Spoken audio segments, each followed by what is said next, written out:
आनंद भगवान की जय। उपस्थित प्रभु प्रेमियों, चर्चा चली हुई है मानव जीवन दैवी गुणों से ही सुंदर लगता है, और जब दैवी गुण जीवन में आते हैं तो आगे निज स्वरूप के ज्ञान की ओर ये जीव अग्रसर होता है। ये दैवी गुण इसी दरबार में मिलते हैं, इसलिए लिखा है, द्वार तेरे पर जो कोई आता, दैवी गुण से वो भर जाता। जिन दैवी गुणों का वर्णन भगवान श्री कृष्ण श्रीमद् भगवत गीता के 16वें अध्याय के प्रारंभ के 3 श्लोकों में कर रहे हैं, जिन पर क्रमशः हम साधक विचार कर रहे हैं। अभयं सत्व संशुद्धि, अभयं सत्व संशुद्धि, ज्ञान योग व्यवस्थिति, ज्ञान योग व्यवस्थिति, दानं दमश्च यज्ञश्च, दानं दमश्च यज्ञश्च, स्वाध्यायस्तप आर्जवम्, स्वाध्यायस्तप आर्जवम्, अहिंसा सत्यमक्रोध, अहिंसा सत्यमक्रोध, त्याग शांति रपैशुनम्, त्याग शान्तिरपैशुनम्, दया भूतेष्वलौलुप्त्वम्, दया भूतेष्वलौलुकम्, मार्दवम् हिरचापलम्, मार्दवम् हिरचापलम्, तेज क्षमा धृति शौच, तेजक्षमादिति शौच, मद्रोहो नातिमानिता, मद्रोहो नातिमानिता, भवन्ति सम्पदं दैवी, भवन्ति सम्पदं दैवीम्, अभिजातस्य भारत। अभिजातस्य भारत। भगवान श्री कृष्ण ने कल यज्ञ की व्याख्या प्रारंभ की। 12 प्रकार के यज्ञ भगवान बता रहे हैं, जिनका संक्षेप से आपके सामने वर्णन किया जा रहा है, क्योंकि जिन जिन यज्ञों का भगवान वर्णन कर रहे हैं, आगे ये साधन इसी श्लोक में भगवान बताएंगे, इसलिए यहाँ यज्ञ के रूप में संक्षिप्त व्याख्या भगवान कर रहे हैं। कल बताया गया था कि 5 प्रकार के यज्ञ हमारे शास्त्रों ने बताए हैं, देव यज्ञ, ऋषि यज्ञ, पितृयज्ञ, भूत यज्ञ और पशु यज्ञ। भूत यज्ञ में प्राणी मात्र का ले लिया, मानव मात्र जितने भी प्राणधारी जीव हैं उनको भूत यज्ञ में ले लिया, और पशु यज्ञ माने गौपालन बताया शास्त्रों में। तो ये 5 तो महायज्ञ बताए हैं, और स्रोत यज्ञ स्मार्त यज्ञ भी बताए हैं। स्रोत यज्ञ कहते हैं जैसे हवन आदि करना, स्मार्त यज्ञ कहते हैं जैसे धर्मशाला बनवाना, कुआं बनवाना आदि आदि जो है, ये स्मार्त यज्ञ कहलाती है। अब भगवान ने जो बताया यज्ञ की व्याख्या में कि देवताओं को देना और देवता हमारे को देते, ये यज्ञ बताया, ये भी एक यज्ञ है। और आगे भगवान इंद्रियों का संयम रूपी भी एक यज्ञ बताया है। विषयों से मन को, इंद्रियों को रोकने का नाम भी यज्ञ है। और आगे भगवान क्या कहते हैं, स्वाध्याय को भी यज्ञ बताया है। स्वाध्याय भी एक यज्ञ है। और द्रव्य यज्ञ, तप यज्ञ और योग यज्ञ। द्रव्य यज्ञ का मतलब धन का शतपात्र में दान करना, जिसकी चर्चा हम पीछे कराए। और तप यज्ञ, तप यज्ञ का भगवान आगे वर्णन करेंगे। और योग यज्ञ, योग का मतलब क्या है, योग भी एक यज्ञ है। योग का अर्थ है, एक अर्थ तो योग का है जो ये स्वामी रामदेव जी की जो पातंजलि योग से निकला है, और दूसरा योग का अर्थ भगवान श्री कृष्ण ने किया जुड़ना। योग का अर्थ है जुड़ना। अर्जुन किससे जुड़ा? भगवान से जुड़ा। तो भगवान से जब जुड़ा तो अर्जुन का पहले अध्याय का नाम क्या है? अर्जुन विषाद योग। अर्जुन का विषाद भी क्या बन गया? योग बन गया। और आगे जाके वही विषाद प्रसाद के रूप में बदल गया। अर्जुन यद्यपि युद्ध नहीं करूंगा ये कह के पहले अध्याय में रथ के पिछले भाग में जाके बैठ गया, परंतु भगवान ने उसका पीछा नहीं छोड़ा, क्योंकि भगवान और संत ये दो या तो किसी को पकड़ते नहीं है और या पकड़ लेते हैं तो फिर छोड़ते नहीं है, छोड़ना नहीं जानते। संसारी पकड़ते और छोड़ते हैं, परंतु संत और भगवान पकड़ते हैं तो फिर छोड़ते नहीं हैं। और एक बात ये, संसारी कब पकड़ते हैं? सुख में, स्वार्थ सिद्धि होती है तब पकड़ते हैं। और जहां सुख और स्वार्थ सिद्धि समाप्त हुई वहां पर तुम तुम्हारे और हम हमारे मतलब निकल गया तो फिर पहचानते नहीं, फिर नहीं पहचानते हम कौन है। एक बार की सच्ची घटना, पूज्य श्री कहीं ट्रेन में सफर कर रहे थे। एक पंजाबी गुरुवाणी का पाठ करते करते ट्रेन की सीट पर से नीचे गिर गया, दुखी होकर। सब लोग बागों ने उनको मिलके उठाया, पानी पिलाया। फिर वो अपनी व्यथा वर्णन करने लगा, पूछने लगे सब, बोले भाई क्या हुआ ऐसे अचानक आपको?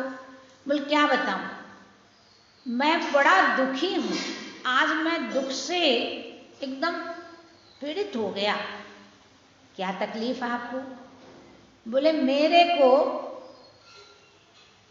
पुत्र तो है नहीं, पत्नी का निधन हो गया, एक लड़की है, उस लड़की को मैंने तन मन धन से सुयोग्य बनाया, पैसे की कोई कमी नहीं थी। सुयोग बना के उसके अच्छे घर में शादी कर दी, सब तरह से संपन्न है आज वो।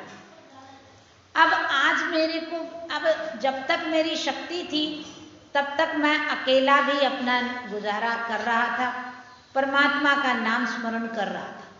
पर धीरे धीरे अवस्था ढल गई। अब मेरे को सहारा चाहिए, शरीर को सहारा तो चाहिए। मेरे को तो किसी का सहारा नहीं चाहिए, लेकिन शरीर को तो चाहिए। शरीर है जहां सब कुछ है। हम सोचते हैं हम सब कुछ छोड़ के चले जाएं, पर शरीर को कहां छोड़ के जाएंगे? और जहां शरीर जाएगा वहां सब कुछ है। महाराज श्री कहा करते थे, एक शरीर की 1000 फांसी है। शरीर के पीछे ही सारा काम है। तो बोले अब शरीर को सहारा चाहिए। अब मैं जब लड़की के यहां गया तो लड़की ने देखते ही मुझे दरवाजा बंद कर लिया और कहने लगे, ए बुढ़े कहां से आए हो, कौन हो तुम, हम तुमको पहचानते नहीं है। ये स्थिति है आज संसार की। तो संसार के प्राणी सुख में पकड़ते हैं और दुख में छोड़ देते हैं, परंतु संत और भगवान ऐसा नहीं कर सकते। एक ही काम है जो भगवान नहीं कर सकते। वो क्या काम है? भगवान जीव को, संत सतगुरु भगवान जीव को पकड़ते हैं पर छोड़ते नहीं, छोड़ते नहीं हैं। तो इसलिए क्या कहते हैं कि जो संसार पकड़ता है और छोड़ देता है, उसके पीछे हम सारा जीवन लगा देते हैं, और परमात्मा के लिए समय नहीं है, परमात्मा का भजन करने का टाइम नहीं है। अभी प्रातःकाल कुछ बहुएं गीता क्लास में जुड़ी हुई है, तो उन्होंने आज मेरे से प्रश्न किया, बोले 6 घंटा से ज़्यादा नहीं सोते हैं तब तक तो हमको फ्रेश ही नहीं लगता। हम बोले यही तो समय की चोरी, समय पर डाका पड़ रहा है तुम्हारे। अब तुम लोग जानबूझ के यदि समय का दुरुपयोग करोगे तो फिर परेशानी तो खुद को ही उठानी पड़ेगी। बोले हाँ, ये बात तो आपकी समझ में आई आज। कम से कम गीता क्लास शुरू किए तब से हम लोग 5 बजे उठने लगे, 7 बजे उठते थे, तो इतना फर्क पड़ा ना। जीवन में व्यक्ति जब कोई सत्कर्म करता है तो जरूर उसके ऊपर प्रभाव पड़ता है। तो इसलिए कहते हैं स्वाध्याय भी एक यज्ञ है। योग, अर्जुन ने भगवान से अपना योग जोड़ा तो उसका विषाद भी क्या हो गया, योग में बदल गया, और आगे जाके वो प्रसाद का रूप धारण कर लेता है। तो योग यज्ञ और स्वाध्याय भी एक यज्ञ है। प्राणायाम को भी यज्ञ बताया है, और नियमित आहार करना भी यज्ञ है। नियमित आहार शरीर को आवश्यक है। भगवान श्री कृष्ण श्रीमद् भगवत गीता के 15वें अध्याय में ये संकेत देते हैं, अहम वैश्वानरो भूत्वा प्राणिनां देहमाश्रिता प्राणापान समायुक्त पच्याम्यन्नम चतुर्विधम। 4 प्रकार के अन्न को मैं ही वैश्वानर हो करके प्राणी मात्र के हृदय में विराजमान हुआ उस अन्न को पचाता हूं। ये भगवान श्री कृष्ण का कथन है। तो आप माने नियमित आहार, भगवान श्री कृष्ण ने 6ठे अध्याय के 17वें मंत्र में कहा है, युक्ताहार विहारस्य युक्त चेष्टस्य कर्मसु युक्त स्वप्नावबोधस्य योगो भवति दुःखः। नियमित आहार, एकदम नहीं खाएंगे तो भी भजन में मन नहीं लगेगा, और पेट भर के खा लेंगे, श्वास लेने की भी जगह नहीं रहेगी तो भी फिर आलस आएगा, भजन में मन नहीं लगेगा। तो इसलिए युक्ताहार विहार, ये भगवान श्री कृष्ण ने नियत आहार को भी एक यज्ञ बताया। अपरे नियताहारा प्राणन प्राणेषु जुह्वति सर्वे पेते यज्ञविदो यज्ञक्षपित कल्मषा।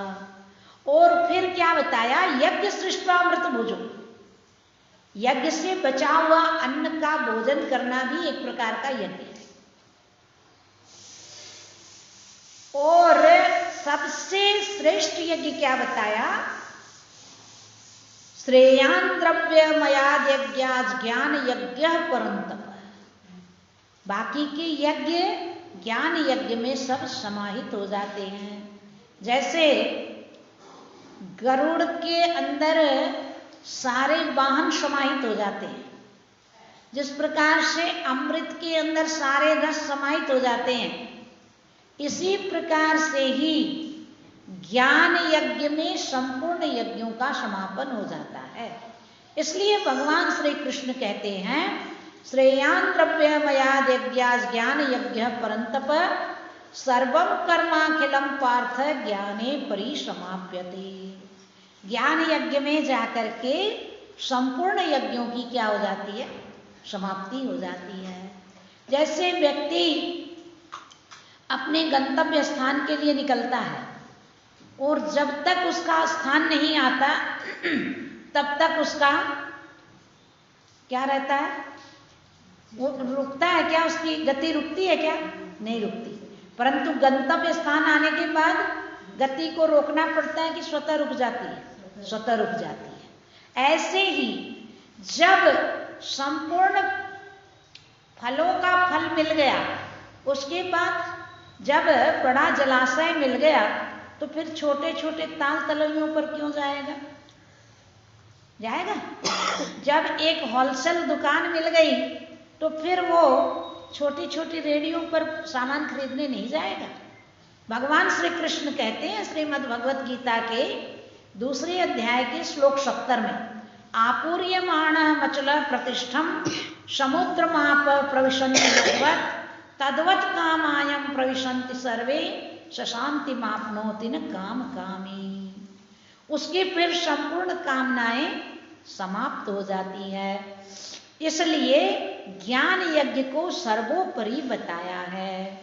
इस पर आइए आचार्य क्या संकेत देते हैं।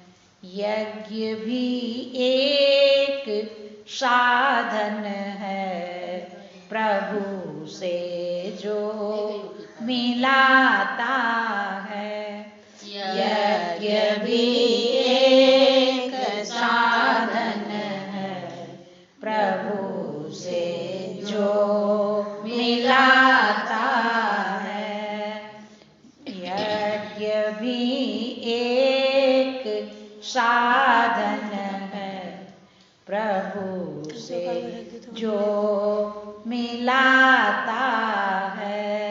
यज्ञ भी एक साधन है, प्रभु से जो मिलाता है। क्या हुआ? किताब नहीं है? किताब नहीं है। कहाँ है?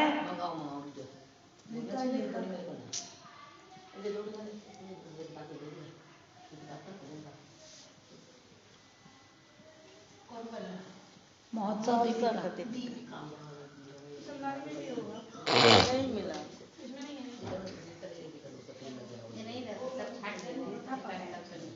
चलो और तो इस प्रकार से जब तक जीवन में यज्ञ का मतलब क्या है? जो उपयुक्त जगह दिया जाए वो सबसे बड़ा यज्ञ होता है। एक सेठ ने कुतिया को अन्न खिलाया और वो अन्न का भोग किसको लग गया? वो सबसे बड़ा यज्ञ बन गया। जरूरतमंद को जो दिया जाए वो भगवान साक्षात ग्रहण करते हैं। इतने यज्ञ किए थे उस सेठ ने, परंतु करके क्या किया था उसने? क्रोध कर लिया, और क्रोध करने से सारे यज्ञ क्या हो गए? समाप्त हो गए। क्योंकि नीति शास्त्र में कहा है कि धर्म क्रोध करी हो तो विभक्ता। जितना भी सत्कर्म करे और करके यदि क्रोध कर ले व्यक्ति तो वो क्या होता है? जैसे पकी पकाई खेती पर ओला की वृष्टि हो जाए तो खेती क्या होती है? तहस नहस हो जाती है। कितनी भी सुंदर खेती हो, यदि ओला गिर जाए खेती पर तो खेती नष्ट हो जाती है। ऐसे ही कितना भी बड़ा अनुष्ठान कर ले और करके यदि क्रोध कर ले तो वो कराया सारा क्या हो जाता है? समाप्त। शबरी ने कोई बहुत बड़ा अनुष्ठान नहीं किया था। सारा क्या किया था शबरी ने? रास्ता साफ करती थी खाली, हाँ? परंतु उसमें उसका कितना बड़ा सत्कर्म बन गया। भगवान ऋषियों के यहाँ नहीं गए, पहले कहाँ गए? शबरी के आश्रम पर गए। क्यों गए भाई? और शबरी का अंतःकरण क्या था? शुद्ध था, एकदम प्लेन के पेट्रोल की तरह। प्लेन का पेट्रोल जो होता है वो एकदम स्वच्छ होता है, उसमें थोड़ी सी भी गड़बड़ी नहीं होती, नहीं तो फिर प्लेन में आग लग जाती है। प्लेन का पेट्रोल बिल्कुल स्वच्छ होता है। ऐसे ही भक्त का हृदय एकदम शुद्ध होता है। बालक का हृदय शुद्ध तो होता है परंतु सूक्ष्म नहीं होता। बालक का हृदय बहुत शुद्ध है। माँ इतना मारती है बालक को, बालक जाके माँ की चिपता है। यदि माँ का प्यार याद रहता, बालक को मार याद नहीं रहती, नहीं तो बालक जाएगा ही नहीं माँ के पास। और वैज्ञानिकों का अंतःकरण सूक्ष्म है। देखो कहाँ से क्या क्या चीज निकाल लेते हैं, परंतु उनका हृदय शुद्ध नहीं है। और परमात्मा के लिए कैसा अंतःकरण चाहिए? शुद्ध भी हो और सूक्ष्म भी हो, तब जाकर के परमात्मा उस हृदय में निवास करते हैं। बाल्टी में पानी डालने के लिए कोई प्रयास नहीं करना पड़ता, परंतु छोटे मुंह की बोतल में पानी डालना हो तब कितनी वृत्ति को सूक्ष्म बनानी पड़ती है। ऐसे ही बाहर के संसार के पदार्थों को ग्रहण करने में स्थूल बुद्धि से ग्रहण हो जाता है, परंतु परमात्मा में लगने के लिए सूक्ष्म बुद्धि चाहिए, शुद्ध बुद्धि भी चाहिए और सूक्ष्म भी चाहिए, तब परमात्मा से मिलाप होता है। लाइए तो इसलिए यज्ञ बताते हैं। यज्ञ क्या है, आइए सुनते हैं आचार्य के शब्दों से। यज्ञ भी एक साधन है, प्रभु से जो मिलाता है। यज्ञ भी एक साधन है, प्रभु से जो मिलाता है। करे सर्वस्व जो अर्पण, वही सर्वेश पाता है। करे सर्वस्व जो अर्पण, वही सर्वेश पाता है। द्वादश यज्ञ की व्याख्या करे गीता में श्रीमुख से। द्वादश यज्ञ की व्याख्या करे गीता में श्रीमुख से।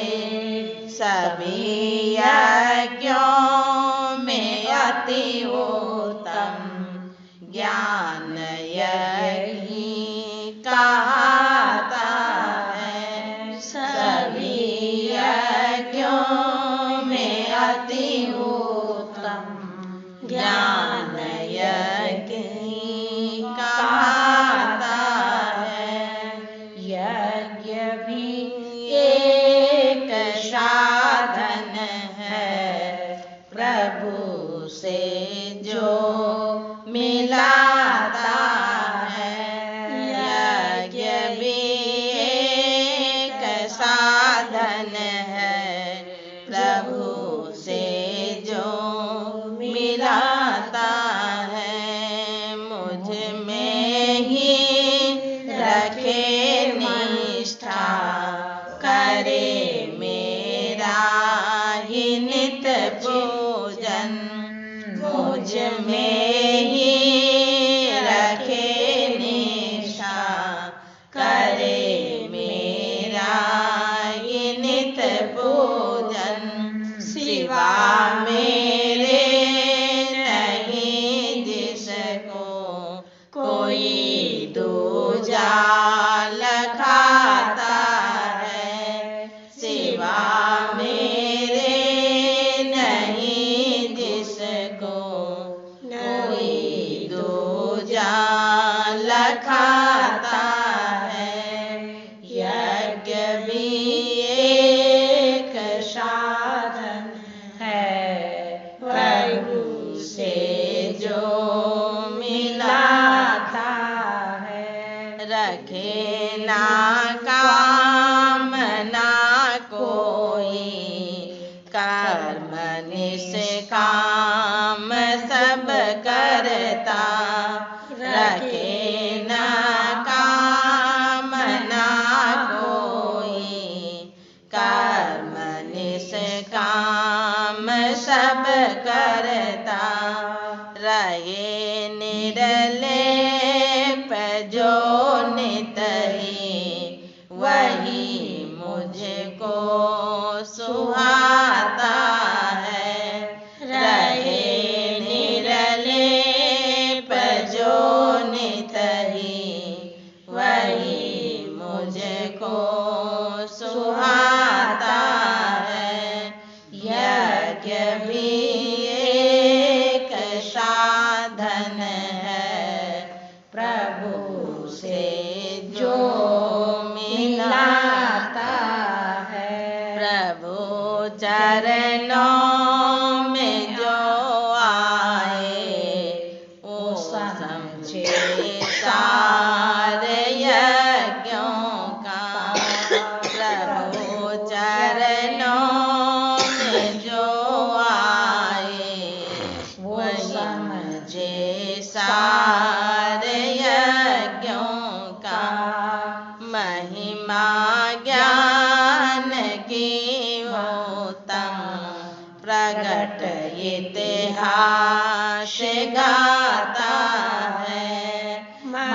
महिमा ज्ञान की उत्तम प्रगट इतिहास गाता है। यज्ञ भी एक साधन है, प्रभु से जो मिलाता है। यज्ञ भी एक साधन है, प्रभु से जो मिलाता है। करे सर्वस्व जो अर्पण, वही सर्वेश पाता है। करे सर्वस्व जो अर्पण, वही सर्वेश पाता है। तो आज भगवान ने यज्ञ के विषय में बताया कि यज्ञ कितना श्रेष्ठ है और यज्ञ से व्यक्ति आगे अंतरंग साधनों की ओर बढ़ता है और आगे ज्ञान निष्ठा को प्राप्त करके मानव जीवन को सार्थक बनाता है क्या? तो यज्ञ साधन बताया। अब देखो, बाह्य निष्काम करे तो वो साधना बनती है, और यदि निष्कामता आ जाए उसमें तो फिर वो क्या है, साधना नहीं बन के वासना का रूप ले लेती है। एक ही वस्तु के दो रूप बन जाते हैं। जीवन में जब तक कामना रहती है, पहले वासना का रूप लेती है और वासना से फिर वो कामना के रूप में आती है, और फिर वो धीरे धीरे प्रचंड रूप धारण कर लेती है और जीव को फिर क्या कर देती है, भटका देती है। परंतु जब जीव वासना को छोड़ करके सद्भावना की ओर बढ़ता है तो धीरे धीरे वो सद्भावना साधना का रूप लेती है आगे चल के। पहले सद्भाव आता है हृदय में, अंतःकरण शुद्ध होता है, तब जाकर के और आगे वो साधना की ओर बढ़ता है। हम जब तक किसी वस्तु का भाव नहीं ठहरा सकते तो संसार की साधारण सी वस्तु भी नहीं खरीद सकते। खरीद सकते हैं क्या? नहीं खरीद सकते। भाव ठहराएंगे तभी वस्तु मिलेगी। एक गांव में दो दंपत्ति रहते थे। तो पति जो था वो बेचारा 1.5 नंबर की बुद्धि का था और पत्नी थी 420। सारा काम वही संभालती थी। अब जब काम संभालती तो फिर वो तो पति के ऊपर एकदम ऑर्डर ऐसे ही। तो अब एक बार क्या हुआ, उस गांव में कोई मेला आया और वो मेला काफी दिनों तक चला। पति को इच्छा हुई मेला जाने की, पत्नी से रोज बोलता मैं मेला जाऊंगा।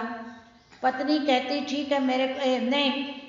बारिश का मौसम आया तो पति बोला छाता नहीं है घर में, छाता लाना है। पत्नी ने कहा देखो छाता मैं जाऊंगी बाजार तब ले आऊंगी। अरे बोले छाते का क्या है, मैं भी लेके आ सकता हूँ। बोले देखो आप नहीं ला सकोगे। तो थोड़ा सा उसके मन में रोष आ गया, क्योंकि पुरुषत्व का अभिमान था ना। अरे मैं पुरुष हूँ, मैं क्यों नहीं ला सकता छाता? तो बोले देखो आप नहीं ला सकोगे। बोला क्यों? बोले आप जितना पैसा बोलेगा उतना दे दोगे उसको। तो बोले तू बता दे कैसे करूं?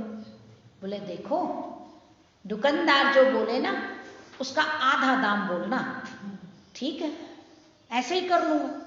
जा रहा हूं आज छाता खरीद के लाऊंगा। गया छाते वाले की दुकान पर, दुकानदार से पूछा भाई बढ़िया छाते का क्या दाम है?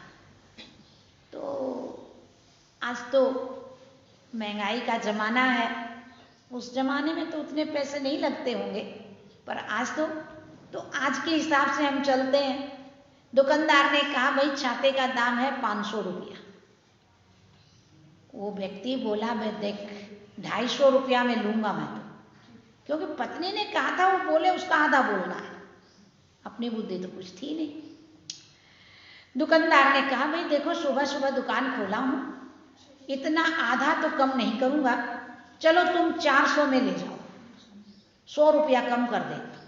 सुबह सुबह की बात है, बोनी की टाइम है, चलो 400 में ले जाओ। बोला नहीं मेरे को तो 200 में चाहिए। दुकानदार ने कहा भाई इतना कम तो नहीं होगा, चलो। दुकानदार बेचारा 300 तक आ गया। बोलना 150 में लेना है। आखिर दुकानदार ने कहा भाई चलो तुम 200 में ही ले जाओ। बोलना 100 रुपया में लूंगा, क्योंकि अपनी तो बुद्धि थी नहीं, पत्नी ने कहा था बोले उसका आधा बोलना है। होते होते दुकानदार बेचारा परेशान हो गया। मन में सोचा आज मैं पता नहीं किसका मुंह देख के उठा था, सवेरे सवेरे ऐसे ग्राहक से पाला पड़ा। तो दुकानदार कहने लगा जाओ मुझे पैसे नहीं चाहिए, तुम ऐसे ही ले जाओ। जब हम किसी सवारी में बैठते हैं या कोई चीज का मोल करते हैं और दाम नहीं ठहरा पाते हैं और उसको दाम नहीं जमता है, तो वो क्या कहता है, चलो भाई आप ना बिना पैसे ही ले जाओ, मैं पैसे नहीं लूंगा आपसे। पर उसको पैसे लेने हैं तब कहता है ऐसा, ले जाओ पैसे बिना। पर पैसा छोड़ देगा क्या? आप यदि थोड़ा आगे बढ़ जाओगे तो बोलना ना ले जाओ ले जाओ, और यदि वहां पर दरमलाई करते रहोगे तो वो आपसे दरमुलाई में ही टाइम व्यतीत कर देगा। तो अब वो व्यक्ति, वो दुकानदार बोला भैया मेरे को नहीं चाहिए पैसे, तुम ऐसे ही ले जाओ छाता, एक छाता मैं ऐसे ही देता हूं तुमको। अब ये व्यक्ति क्या कहता है, बोले तब तो आपकी बड़ी भारी कृपा होगी, मैं और मेरी पत्नी 2 हैं घर में, तो फिर एक नहीं 2 छाता लूंगा। अब वो छाता लिए बिना ही लौट गया। क्यों नहीं ले पाया? भाव नहीं ठहरा पाया। तो बिना भाव के जब छाता नहीं मिलता है तो बिना भाव के भगवान कैसे मिल जाएंगे? भगवान को पाने के लिए तो भाव चाहिए और कुछ नहीं चाहिए। तो जब व्यक्ति वासना को निवृत्त करके सद्भावना हृदय में लाता है तो वही सद्भावना आगे चल के साधना का रूप लेती है और धीरे धीरे वो साधना उपासना के रूप में परिवर्तित हो जाती है। उपासना का अर्थ क्या हो तो आप लोग सब समझते हैं। उपासन मतलब इष्ट देव के समीप आसन होना, इसका नाम है सही उपासना। तो इस प्रकार से आगे जब ये साधन बढ़ते हैं, सत्संग में आने से कर्म उपासना ज्ञान तीनों बनते हैं एक साथ। जो हम सत्संग के लिए प्रयास करते हैं आने का, वो हमारा कर्म बनता है। सत्संग में जो ध्यान रहता है, भाई कल ये बात आई थी, ये उपासना बनती है। और उसके अर्थ में जो ध्यान रहता है वो क्या है? ज्ञान। और यहाँ बैठ के भी हम कर्म उपासना ज्ञान तीनों कर रहे हैं। जो श्रवण है वो क्या हो रहा है? कर्म। और जो सुनने में ध्यान लगा हुआ है वो क्या है? उपासना। और जो उसके अर्थ का चिंतन चलता है वो क्या है भाई? आगे ज्ञान। तो कर्म उपासना ज्ञान एक साथ ही तो हो रहे हैं सत्संग में। तो सबसे बड़ा क्या है? सत्संग। सत्संग में सब कुछ मिल जाता है। शेष चर्चा कल के प्रसंग में रखेंगे। आज भगवान ने यज्ञ का वर्णन किया, कल भगवान बताएंगे स्वाध्याय क्या होता है। स्वर का अध्ययन ही स्वाध्याय है, इसकी चर्चा कल करेंगे। बोल सच्चिदानंद